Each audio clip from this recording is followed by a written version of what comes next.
sociologues, des analystes, des universitaires, bref, tous les intellectuels. Avec son dynamisme et sa réactivité, Alassane Samba Diop, avec ses invités, commente l'actu, histoire d'approfondir et de mieux comprendre. Remue-ménage. Quel défi pour le nouveau gouvernement? Limogé, l'ex-premier ministre Aminata Touré annonce un avenir politique radieux. Que faut-il comprendre? Deuxième round des élections locales avec l'installation des maires. Est-ce le temps des manœuvres? La pénurie d'eau, le retour des coupures d'électricité. Pour débattre de toutes ces questions d'actualité, Remue-ménage reçoit ce dimanche 13 juillet 2014 Abderrahmane Ngaïdé, historien, essayiste, romancier et poète, également chercheur à l'Institut panafricain de stratégie. Et Ndiaga Loum, docteur en communication de l'université Michel de Montaigne, Bordeaux 3, et professeur au département sciences sociales de l'université de Québec à Outaouais. Remue-ménage dimanche 10h-11h avec Alassane Samba Diop sur la radio de toute l'actualité RFM. Dimanche 13 juillet 2014, merci d'être à l'écoute de Remue-ménage, qui reçoit donc Abderrahmane Ngaïdé, professeur au département d'histoire, poète, essayiste et stratégiste. Ndiaga Loum, docteur en communication au Canada, spécial de la communication et professeur de sciences sociales à l'université Ottawa. Merci monsieur d'avoir accepté notre invitation. L'actualité de la semaine, vous le savez, c'est la mise en place du tout nouveau gouvernement du Sénégal, dirigé par Mohamed Ndionne. Mohamed Ndionne a décliné sa feuille de route qui se résume à 2 mots: au travail. Ndiaga Loum, quelle lecture peut-on faire de ce slogan? Merci Alassane. Je dois d'abord te remercier de l'invitation dans cette excellente émission que vous animez avec passion et brio. Je voudrais vous féliciter très sincèrement avant de répondre à cette question. L'un des premiers enseignements, je pense, qu'il faut tirer de ce nouveau remaniement ministériel, c'est d'abord la polémique qui a précédé en fait ce remaniement autour de la défenestration de Madame Mimi Touré.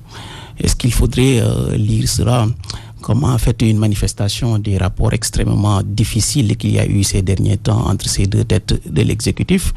Mais ce qui est sûr et certain, c'est qu'il y a un certain nombre d'hypothèses que l'on peut poser pour justement essayer d'expliquer en fait cette défenestration.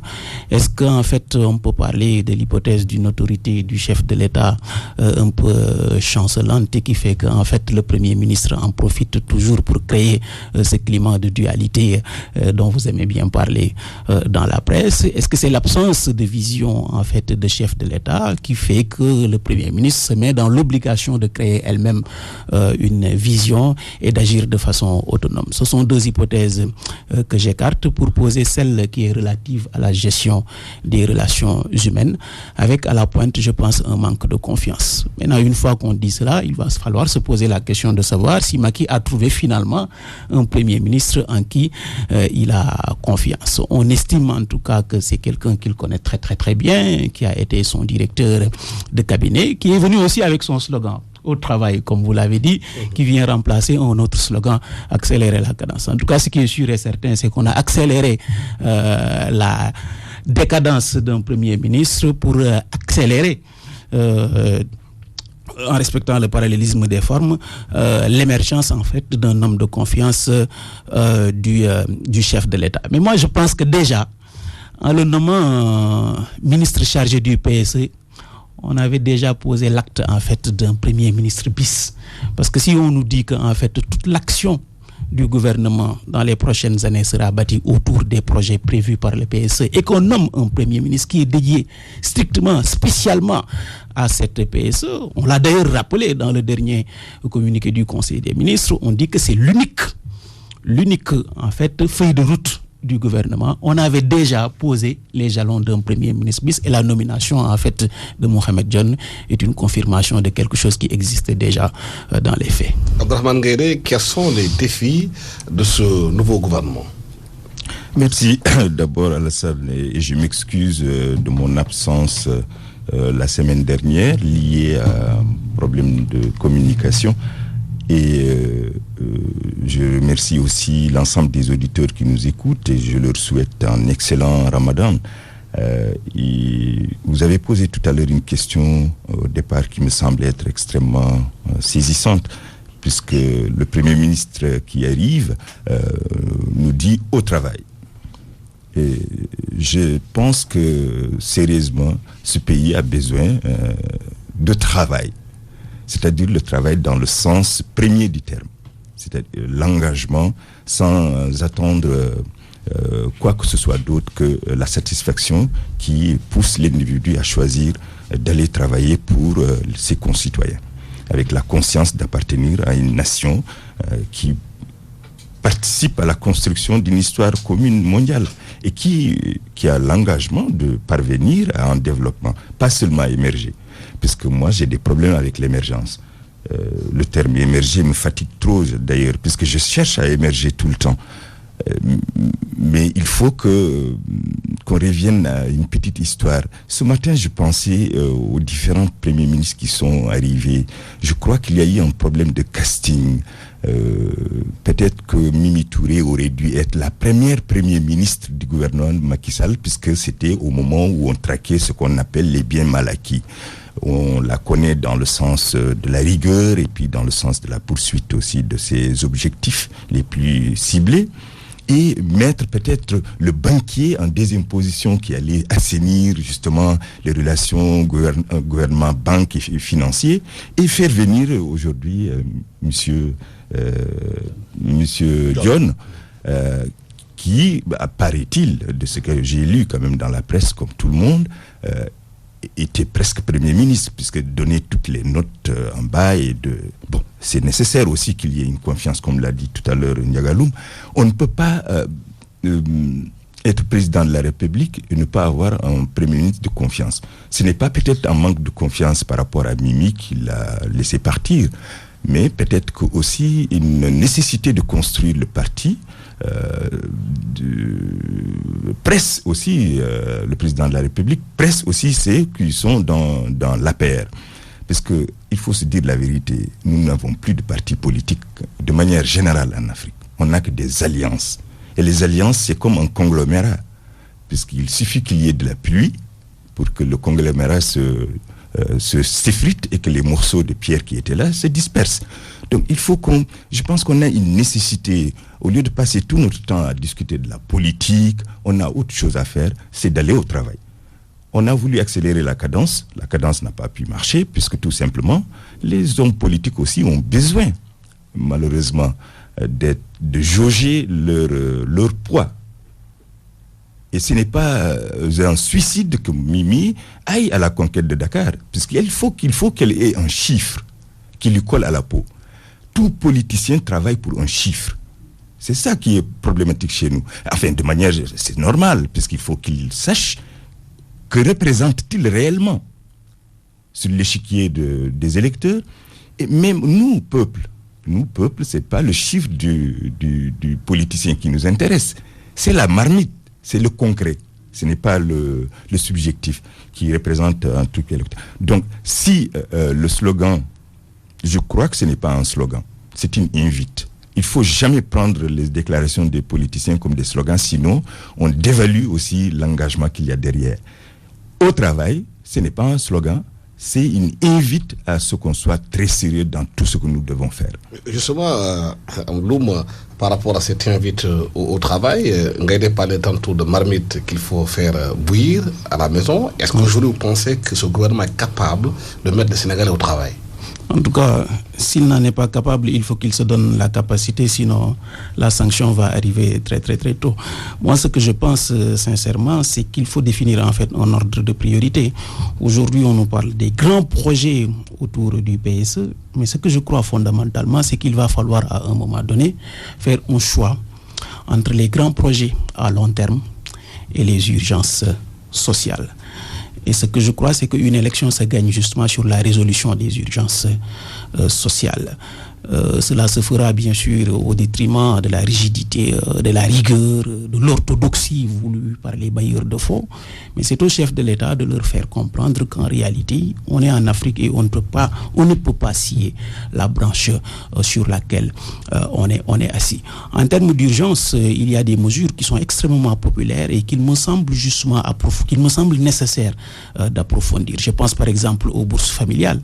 Je ne connais pas quelle est la part du budget qui est attribués aux bourses familiales.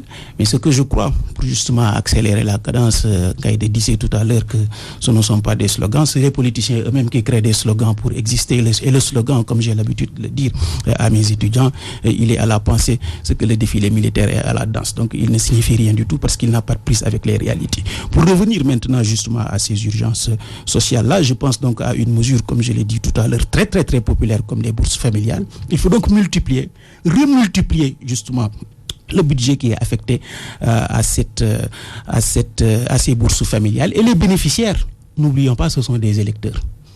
Et à un moment donné, ils ne manqueront pas d'exprimer leur satisfaction dans les urnes. Le raisonnement est très très très simpliste, il est même peut-être terre à terre, mais il est redoutablement efficace.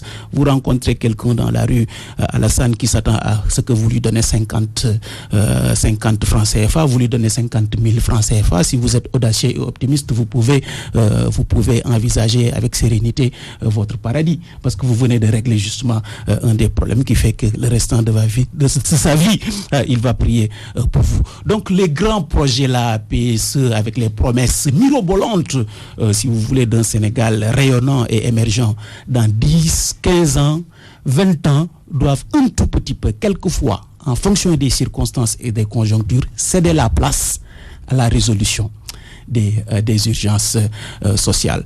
Et puis, ne nous cachons pas, disons-le très honnêtement, la préoccupation d'un chef de l'État, lorsqu'il se réveille le matin, ce n'est pas forcément d'envisager un Sénégal rayonnant dans 30 ans ou dans 40 ans, où l'on pourrait justement mettre son nom comme étant justement l'un des artisans de ce Sénégal émergent. Sa première préoccupation, c'est comment faire pour durer à son poste.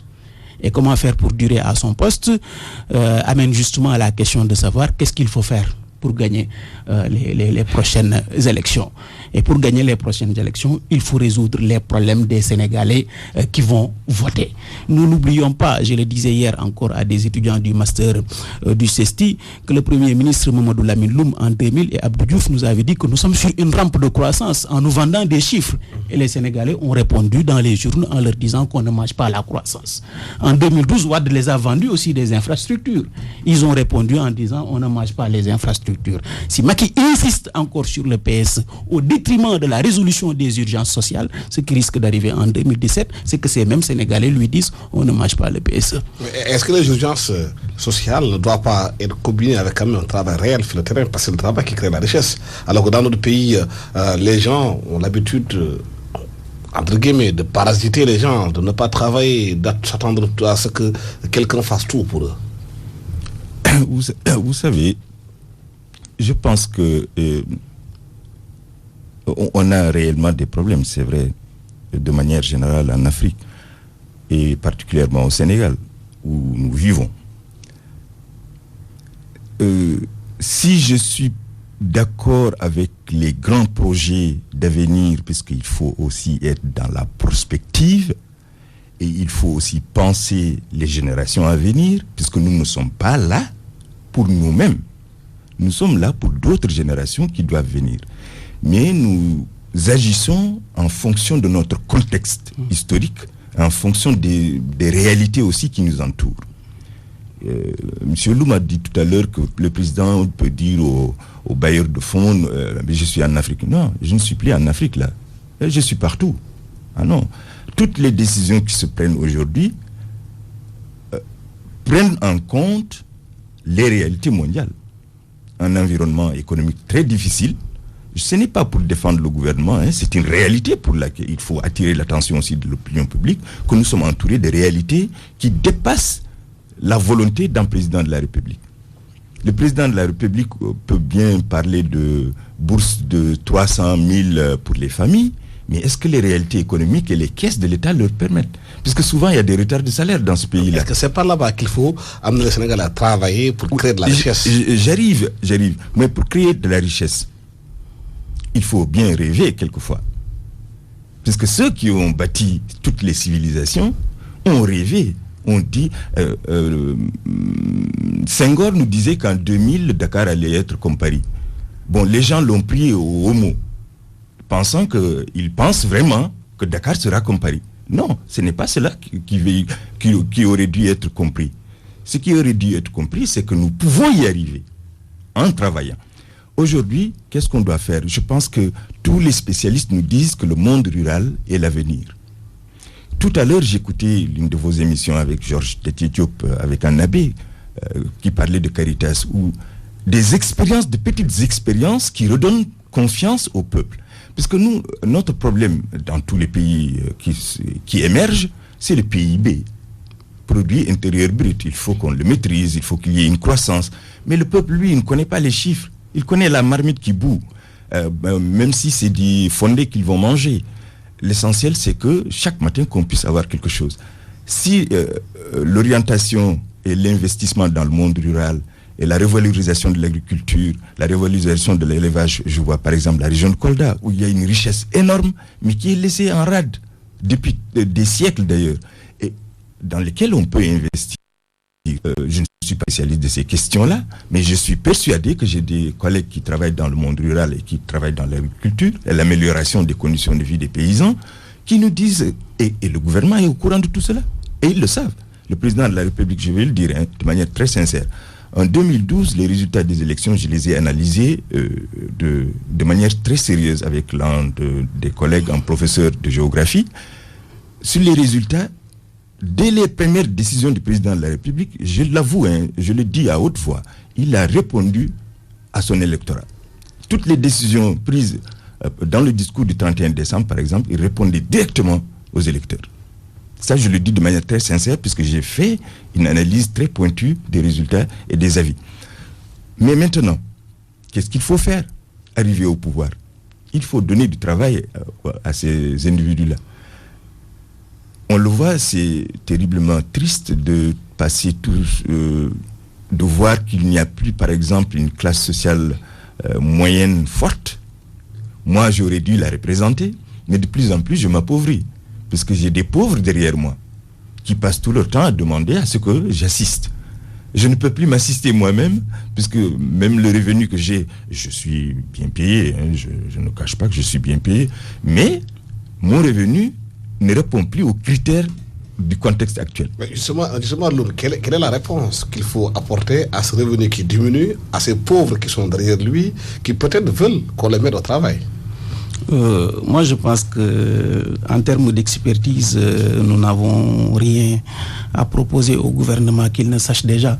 Ils ont déjà les experts qui ont produit des rapports. Le problème, c'est justement l'application, c'est la mise en œuvre de la volonté politique. Ce qu'on exprime dans les discours, il faut à un moment donné justement que l'on l'applique. On demande au président de la République, on demande à nos gouvernements de travailler, on ne leur demande pas de nous dire de travailler, parce que le poisson, il pourrit toujours par la tête. Si ceux qui sont en haut ne travaillent pas, il ne faut pas espérer des administrés qui travaillent. Il faut absolument qu'ils donnent le bon exemple. Maintenant, pour tout ce qui est lié à l'expertise, qu'est-ce qu'il faut faire en termes d'agriculture, qu'est-ce qu'il faut faire en termes d'industrie, je crois que les tiroirs des bureaux des ministères sont remplis de rapports d'experts qui permettent justement de voir comment faire pour poser la rampe de lancement. Sur ce plan-là, je ne crois pas que nous n'avons une expertise qui soit une valeur ajoutée que l'on puisse aujourd'hui donner au gouvernement et qu'il ne sache déjà. Mais ce que les gens ne comprennent pas, c'est que pourquoi au Sénégal, les choses n'arrivent pas à bouger, alors qu'à côté, au Burkina Faso, au Mali, les choses bougent. Il faut se poser la question de savoir s'ils ont des hommes politiques en fait qui sont plus travailleurs que nos hommes politiques. C'est une question en fait qu'il faut approfondir au moment où vous me posez la question, et dans ce contexte précis, je n'ai pas toutes les données et tous les éléments qui me permettent de répondre avec honnêteté à cette question. Mais ce que je pense très sincèrement, c'est qu'il n'y a que le travail qui paye. Et s'il y a des résultats probants, positifs que vous avez constatés chez les pays voisins, ça veut simplement dire que peut-être nos hommes politiques sont meilleurs que les nôtres.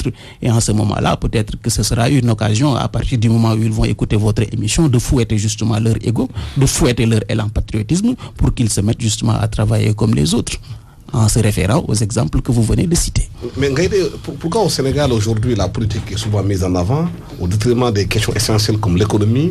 Dans tous les pays du monde aujourd'hui, l'économie est au cœur des débats. Même quand on regarde aujourd'hui en France, avec Arnaud Montebourg qui a fait une sortie la fois dernière en parlant de la croissance en France, comment relancer les petites et moyennes entreprises, alors qu'au Sénégal, les débats, ils sont politiciens. Oui, mais c'est normal, puisque le pays produit combien de littéraires là? Je pense que le bac littéraire est plus important. Donc, c'est un pays où les gens parlent. Ils aiment parler. Et c'est moi-même, j'aime parler, bien sûr, heureusement. Il faut qu'on arrête de parler. trop et qu'on se mette à l'action. Puisque le temps des récits, là, il faut qu'on le dépasse et qu'on revienne au temps de l'action. Les débats, par exemple, souvent qui m'énervent le plus, c'est le débat sur la démocratie sénégalaise. La démocratie sénégalaise est incontestable. C'est pas ça le problème. Personne ne conteste ici les résultats maintenant. Donc ce n'est pas ça le problème. Le problème, c'est que je pense qu'il y a nous sommes à un moment de bifurcation extrêmement important, générationnel. Il y a beaucoup de transitions dans le pays, puisque le président de la République, qu'on le veuille ou non, il est là pour une double transition. Pour moi, double transition générationnelle, c'est ma génération qui gouverne aujourd'hui. Et une transition très importante qu'il a voulu engager, mais malheureusement les gens ne répondent pas. Ils aiment ça, mais ils ne répondent pas. C'est l'éthique et la morale. Remettre l'éthique à la morale au milieu de la République. Moi, je considère que c'est des slogans, certes, mais moi, j'ai réfléchi sur les slogans aussi. Il a dit à son arrivée qu'il veut changer la donne. Et je pense qu'il a mis une démarche, d'ailleurs, qui le représentait un tout petit peu, pour moi. Mais le peuple ne suit pas. Beaucoup de gens ne suivent pas. Et malheureusement pour eux, quand ils arrivent au pouvoir, ils trouvent un système. Le système se reconstruit. La machine se grippe et les gens ne travaillent plus. Tu as l'impression que les gens ne travaillent plus puisqu'il y a une forme de construction de quelque chose. Il a trouvé que le paysage politique est en train de vieillir. Il n'a pas un parti solide. Et nous avons besoin on dirait que nous sommes sur le chemin de reconstruction d'un parti solide peut-être, quelque part qui va apparaître. Je pense que tout ça perturbe la vision que le chef de l'État, de son entourage, de lui-même, perturbe sa vision des choses. Ils sont focalisés dans les élections à venir, comme tous les hommes politiques, puisqu'ils ont toujours des échéances à mettre en avant.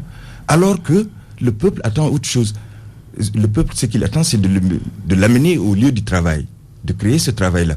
Comme l'a dit Loum, mais je pense que dans nos tiroirs, il y a 50 000 projets depuis l'indépendance de ce pays. Ce n'est pas l'expertise qui manque dans ce pays, c'est un génie. Par exemple, tout à l'heure, j'écoutais encore votre émission de Déthié, l'abbé parlait de ces femmes qui viennent du monde rural et qui dorment sous des immeubles appartenant à des Sénégalais, qui peuvent pourtant permettre à ces femmes qui sont en bas de reprendre le chemin du village et d'investir. Nos milliardaires aussi doivent investir de l'argent et non pas nous créer seulement ce que Amadi Alidien appelle des vendeurs de sommeil. Donc il faut que pas seulement le pouvoir public, le privé aussi se mettent au travail et donnent la chance à ces jeunes qui malheureusement souvent se réfugient derrière les écuries de trouver du travail.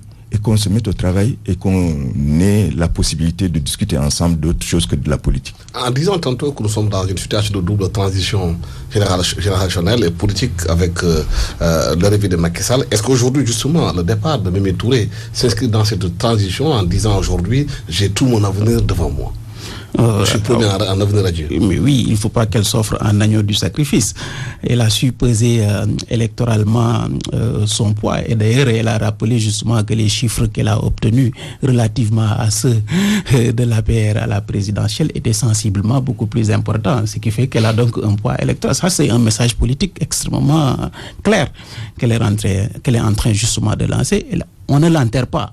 Et elle a raison d'ailleurs. De toute façon, ce qui va se passer dans les années à venir, c'est extrêmement clair. Et ça nous permet justement de revenir un peu sur l'interprétation de ces résultats des élections, dont certains ont dit qu'en fait, qu'elles n'avaient qu'un caractère local, qu'elles n'avaient pas un caractère national. Mais je pense que ceux qui disent cela, soit en fait, ils ont une incapacité à interpréter les résultats d'une élection, ou bien ils font preuve peut-être d'une malhonnêteté intellectuelle et d'une absence de bonne foi. Et comme je l'ai dit, dans les deux cas, c'est un jugement qui ne fait pas foi. Il y a un message national derrière ces élections-là locales. Et il faut dire qu'elles ont servi, ces élections-là, de rampe de lancement aux futurs candidats à la présidentielle de 2017. Et d'ailleurs, le président de la République l'avait tellement compris justement qu'il a mis justement les moyens pour son parti pour aller en cassant même quelquefois la dynamique de la coalition Benno Bokk Yakaar comme à Dakar. L'objectif était très clair. C'était justement... Les électeurs semblent récompenser ceux qui donnent l'impression de travailler. Ils l'ont compris le message des électeurs. Et, il faut, que les gens se mettent c'est les élites politiques et intellectuelles sénégalaises qui pensent qu'elles sont plus intelligentes que le peuple, qui regardent avec condescendance. Mais le peuple, il sait exactement interpréter les messages qu'on lui a lancés. À Dakar, le message était très très très clair. Si nous gagnons Dakar, nous, APR, nous éliminons au moins un potentiel adversaire dans la perspective de 2017. En élisant justement les listes qui sont, en donnant la majorité aux listes qui sont favorables à Khalifa Sall, ils sont aussi quelque part en train de lui donner une caution pour se présenter en 2017. Le président de la République a mis des efforts financiers extrêmement importants aussi à Thiès. L'objectif déclaré, c'était quoi? C'était aussi de casser l'élan d'un potentiel adversaire qui aujourd'hui sur la scène médiatique se présente comme le principal opposant au président, en tout cas en termes d'attaque. Et là également, le message que lui ont lancé les populations de Thiès, c'est très très très clair, c'est que nous continuons à lui faire confiance et à partir justement de la légitimité acquise localement, il peut justifier encore ses prétentions nationales. Pourquoi pas aussi Mimi Touré qui se dit que je suis de la même génération que ces gens-là et que j'ai peut-être aussi mes chances à jouer. Et si je ne gagne pas en 2017 ou en 2019, peut-être que j'aurais déjà montré ce que je vaux dans la perspective d'une future élection. Et là encore le temps. Mais ce qui est clair, c'est qu'il y a un enjeu national derrière ces élections locales et il serait pour ma part extrêmement malhonnête d'y voir en fait que des enjeux purement locaux. Enjeu national, les mairies vont se mettre en place. Aujourd'hui, beaucoup redoutent qu'il y ait des manœuvres dans le choix des maires peut-être qui vont siéger et ils ont peur que beaucoup d'argent circule entre les conseillers qui peuvent dénier aujourd'hui le maire qui a été la tête de liste peut peut-être ne pas être choisi à la place d'autres personnes. Est-ce que ces manœuvres aujourd'hui sont préjudiciables au choix des électeurs? C'est très préjudiciable, mais c'est comme ça que ça marche. Parce qu'après le plébiscite du peuple, il y a des tractations dans le groupe. En fonction des... C'est pourquoi je parlais de conglomérat tout à l'heure. C'est ça le problème des alliances généralement. Même s'il n'y avait pas d'alliance, si c'était un seul parti, il y aurait eu des négociations. Je vais revenir un tout petit peu sur le fait que les élections ont un impact national extrêmement important. C'est un test de grande nature pour le président de la République. Et je pense que dans les colonnes des journaux, je ne fais pas la publicité, mais hier, l'Obs a sorti un article très intéressant où l'APR a pris une décision d'analyser localité par localité l'ensemble des résultats pour savoir exactement quelle politique il faut mener. Et le premier conseil des ministres, le président de la République a dit aux ministres il faut aller sur le terrain. Donc la localité est très importante. Pour moi, qui depuis quelques années, j'ai cessé de faire de l'analyse macro. J'essaie de faire de l'analyse micro avec des villages tests que j'ai à l'intérieur du pays. Pour savoir exactement, moi, ce que je cherche à comprendre, c'est le changement des mentalités. En fonction du développement de la démocratie et de l'acceptation de l'élément citoyen pouvant donner sa voix à quelqu'un. Est-ce qu'elle change les mentalités? En quoi? Si je prends les exemples que je connais, je ne vais pas révéler ce qui se passe puisque je suis au téléphone encore. J'essaie de savoir ce qui se passe dans les gorges, comme on dit. Mais il y a une lecture qui n'est pas faite dans ce pays. Il y a une forme de résurgence d'anciennes légitimités dans quelques zones de chez nous. J'en discute régulièrement, je m'excuse de prononcer son nom, avec le professeur Ibrahim Tchoub. Et hier seulement, on a fait un échange autour de ces questions. Moi, je suis la question au niveau du Fouta. Lui, il regarde un peu la société Wolof. On a l'impression, nous historiens, qu'il y a au Fouta, il y a un changement extrêmement important et surprenant des mentalités, où il y a une contestation permanente d'anciennes légitimités et de nouvelles visibilités qui apparaissent, qui peuvent être accompagnées et qui peuvent permettre justement de stabiliser la société et là, la mettre au travail. Tant qu'on n'a pas éliminé les dissensions internes et sociales qui existent, mettre les gens au travail, ça va être très difficile. Du côté aussi de la zone Wolof, il y a des résurgences. Ce qui est extraordinaire là-bas, c'est la résurgence des anciennes généalogies. De petits-fils de tels qui apparaissent. Et ça revient. Et je suis en train d'analyser une zone bien particulière que je connais très bien et où je connais les acteurs, où on sent aussi les recompositions des familles à l'interne, puisqu'il y avait des conflits internes et les élections locales permettent souvent de reconstruire. Puisque la localité est très importante. Nous sommes dans la 3e phase de la décentralisation. Et la 3e phase de la décentralisation, c'est quoi? C'est transfert financier.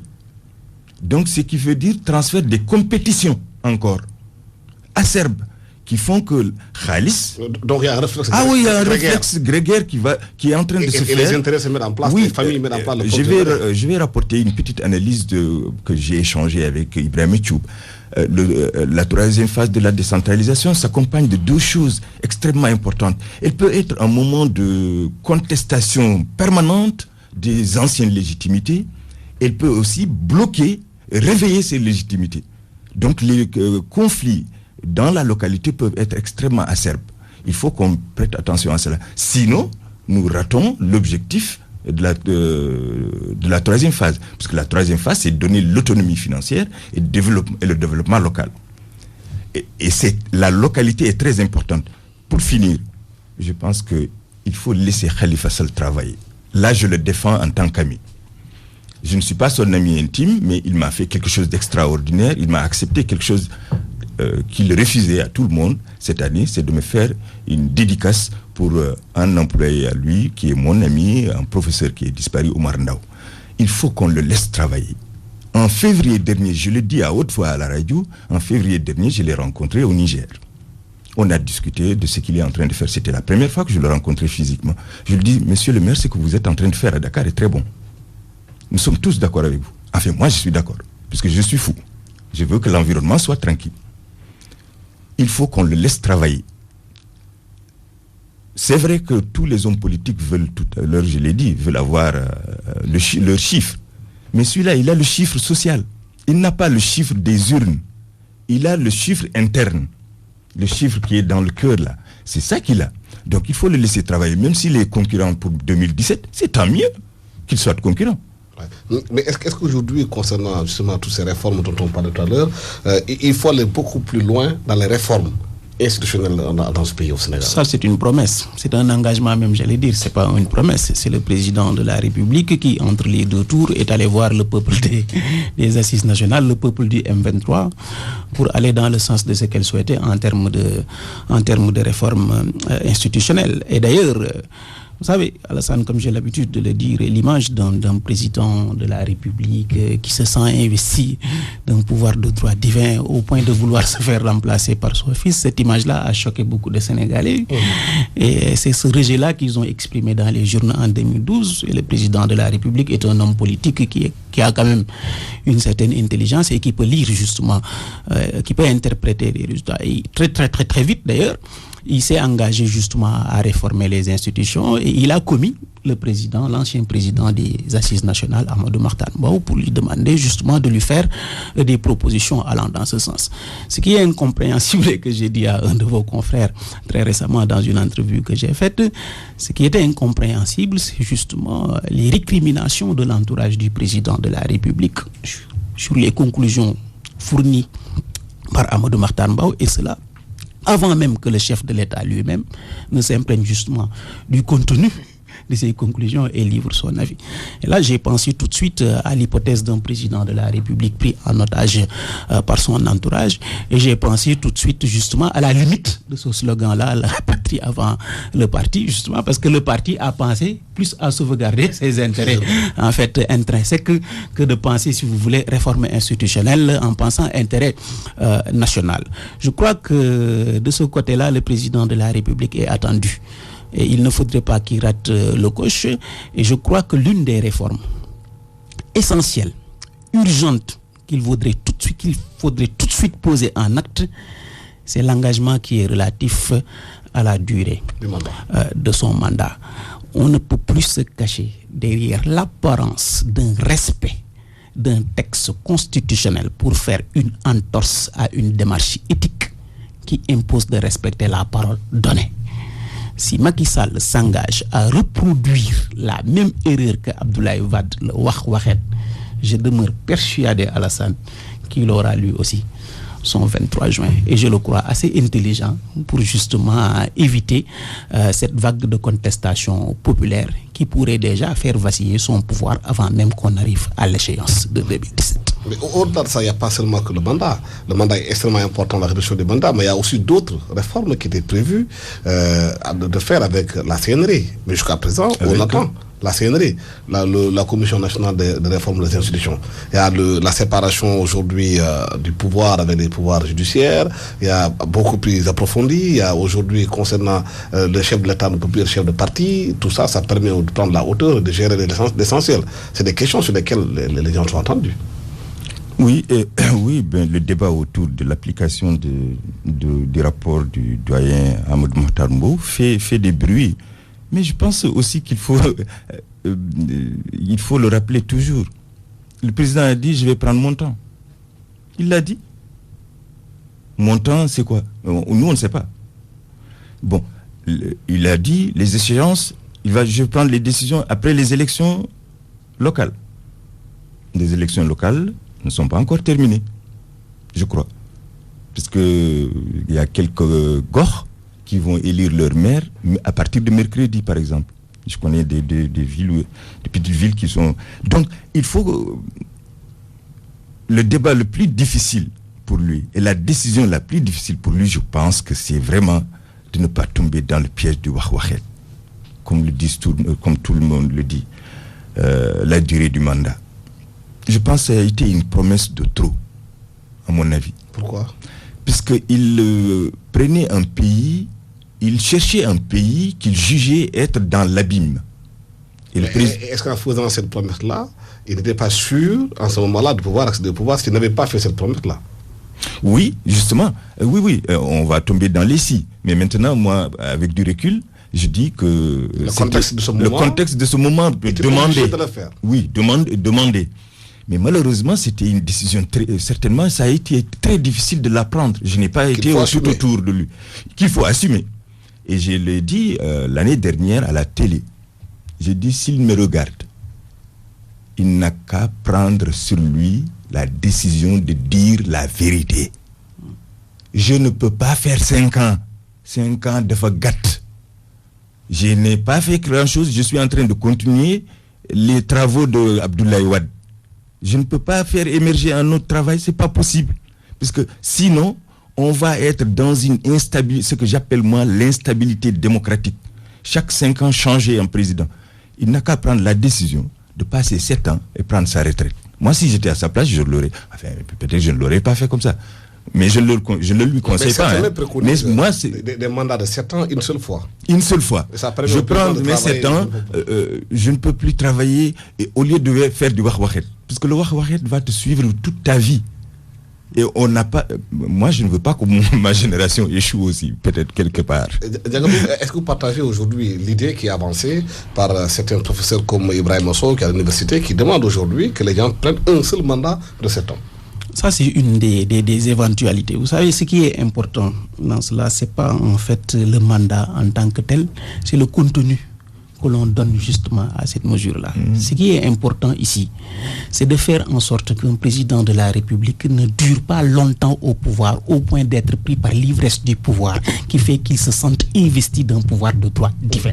Quelles que soient maintenant les modalités qui sont prises, que ce soit un mandat de 7 ans, que ce soit 2 mandats de 4 ans, comme aux États-Unis, que ce soit 2 mandats de 5 ans, ce qui est important dans cette affaire-là, ce n'est pas l'institution en tant que telle, ce n'est pas la mesure institutionnelle en tant que telle, c'est le contenu que l'on veut donner justement à la mesure.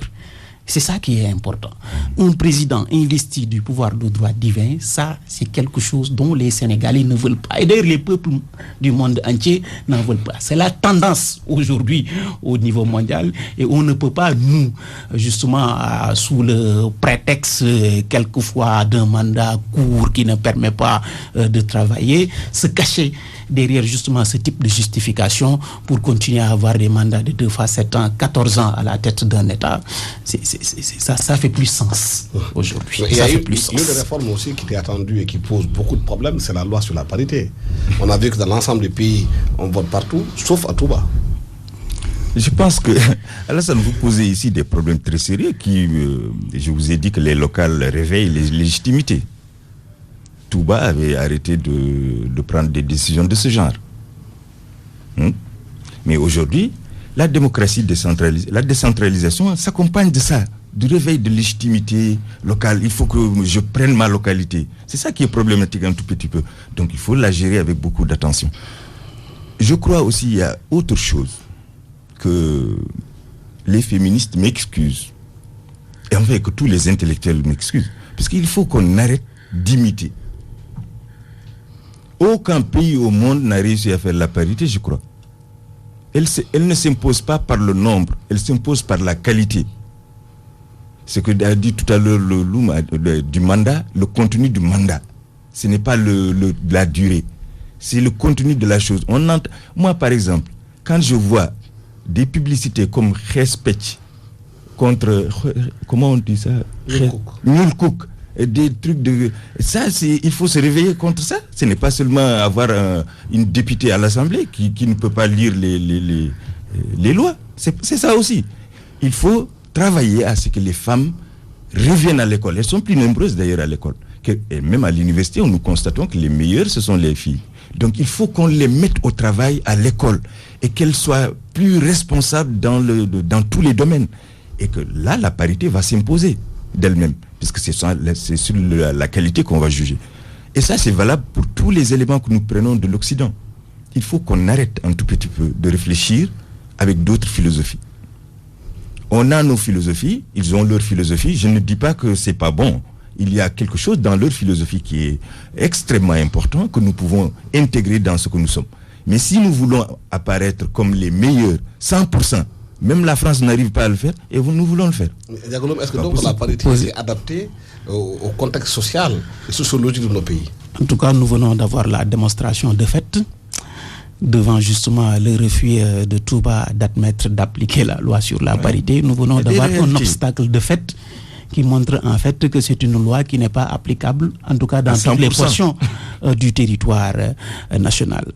Vous savez, Alassane, il y a beaucoup de femmes qui travaillent sur les questions féminines et qui sont contre ces mesures-là, qui sont liées à la parité et au quota. C'est une littérature qui est quelquefois inconnue même de ceux qui font en fait la promotion du genre, parce qu'elles estiment que c'est une façon pour les hommes de perpétuer la domination masculine en disant aux femmes, puisque vous réclamez des postes, nous vous les donnons, mais c'est pour ensuite pointer vos incompétences.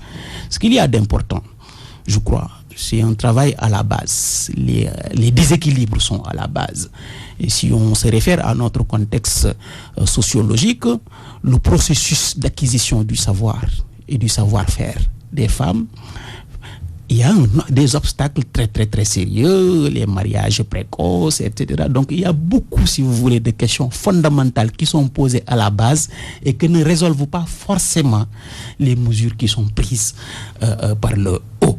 Cela dit, il faut aussi encourager, je pense que ça fait partie des batailles des femmes, le processus d'acquisition des connaissances et de compétences par le militantisme associatif et politique, qui fait que justement, lorsqu'on a ces connaissances, lorsqu'on a cette expérience, on a la légitimité par la suite pour aller postuler au même poste électif que les hommes. Le combat, il est là. Maintenant, le débat s'est posé aujourd'hui au Sénégal dans un contexte où la loi sur la parité a été déjà votée. Et la question fondamentale est de savoir s'il peut exister au Sénégal, dans des portions du territoire national, des exceptions à l'application de la loi nationale. Ça, c'est une question qu'il ne faut pas justement élaguer. Il y a eu toute une dérobate intellectuelle assumée quelquefois par les hommes politiques, mais on connaît leur roublardise et on connaît la magie dont ils peuvent justement faire preuve pour fuir le débat. On a un ministre de l'Intérieur qui dit que la liste de Touba est admise par toute la classe politique, donc il parle au nom de toute la classe politique. S'il n'y a personne dans la classe politique qui le conteste, donc c'est vrai. À l'exception notable du président du groupe parlementaire de l'APR, il n'y a aucun homme politique qui a fustigé le fait que Touba n'applique pas la loi sur la parité. Le président de la République lui-même, que l'on m'excuse, a fui le débat. Il est allé chercher la protection de l'au-delà, là où on l'espère le plus, à la Mecque, en ce moment-là. Les organisations féminines, disons-le très nettement, certaines d'entre elles qu'on entendait le plus ont rasé le mur devant la remise en cause de ce qui était même au cœur de leur bataille ces 50 dernières années. Il ne reste plus que quelques internautes, en fait, qui, derrière le courage que confère l'anonymat des forats de discussion, exprimaient en fait leur mal, si vous voulez, de souffrance, leur souffrance du mal de la République. Mais c'est un débat qu'il faut poser, extrêmement important, et les deux questions ont été liées justement par les circonstances. C'est le débat donc sur l'application de la loi sur la parité et le statut spécial de Touba, sur lequel peut-être on pourrait revenir tout à l'heure. Oui, terminons avec cette histoire de pénurie d'eau et d'électricité à Dakar. Depuis quelque temps, on assiste aujourd'hui à des coupures d'électricité qui reviennent de façon intempestive. Aujourd'hui, pratiquement, depuis hier, Dakar n'a pas d'eau, certains quartiers sont saturés d'eau. Est-ce que c'est un problème de planification ou bien d'incompétence? C'est des problèmes, quoi. Excusez-moi, si quelques-uns qui m'écoutent peut-être peuvent penser que je vais faire le petit malin parce que j'étais absent du pays. Quand je suis rentré, le lendemain, je n'ai pas pu prendre ma douche parce qu'il n'y avait pas d'eau. Je n'ai pas pu me connecter à Internet de manière régulière puisque le débit était faible. J'ai l'habitude d'échanger avec toujours le professeur Tchoup pour lui dire notre développement est débit. Notre manque de débit, on a un problème de débit partout. Débit d'eau, débit d'électricité, débit de Wi-Fi, débit de ceci. Il y a un problème, le réglage quelque part. Donc il faut qu'on arrête. Puisque l'eau et l'électricité, c'est quelque chose d'extrêmement important. Il ne faut même pas qu'on en discute. Il faut qu'on l'ait chaque jour. On peut attendre le bateau qui vient amener le gaz ou le riz. Mais l'eau, on ne peut pas attendre. Des débats sont là entre la SONES et la SDE. Personne ne sait exactement qui a le problème. Donc il faut que nous ayons la possibilité que tous les éléments que nous sommes en train de mettre en place, qu'ils soient orientés vers la maîtrise de l'énergie. Puisque si nous n'avons pas d'énergie, nous n'allons pas faire cette émission. Donc il faut que l'énergie revienne et que l'eau revienne pour qu'on puisse être tranquille dans nos maisons.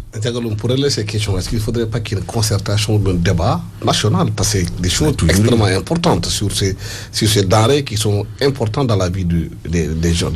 Vous savez, Alassane, moi je crois à la mission au service public. Il y a des gens qui ont été élus pour ça. Et même lorsqu'on fera l'analyse des résultats des élections, quelque part on a parlé d'un électorat qui n'est pas allé voter, qui n'est pas sorti. Il faudra lier justement le fait que cet électorat-là ne soit pas sorti à un contexte bien particulier lié à la pénurie d'eau. Vous ne pouvez pas demander à des gens de veiller jusqu'à 2h du matin pour justement avoir leur provision d'eau et ensuite leur demander le matin d'aller voter. Vous voyez, l'application du devoir citoyen demande au préalable, si vous voulez, le respect des droits citoyens. Et l'accès à l'eau potable, c'est un droit élémentaire, surtout pour un pays qui se dit émergent. Maintenant, où est le responsable? Le responsable, comme je l'ai dit tout à l'heure, le poisson, il pourrit par la tête. Il y a des gens qui sont payés justement pour prendre en charge ce genre de questions-là, pour le respect des droits élémentaires des citoyens. Alors, s'ils n'assument pas leur responsabilité, il appartient au peuple de leur montrer la voie qui suit, la voie qu'il faut suivre. Voilà, bien dit. Merci infiniment à mes invités, Abdrahmane Ngaïdé, professeur au département d'histoire, poète, essayiste et stratégiste, Ndiagaloum, docteur en communication au Canada, spécial de la communication, et professeur de sciences sociales à Ottawa. Merci à Ablaye Diop d'avoir assuré la partie technique. Bon dimanche à tous. You only see what your eyes want to see. How can life be what you want it to be? You're frozen.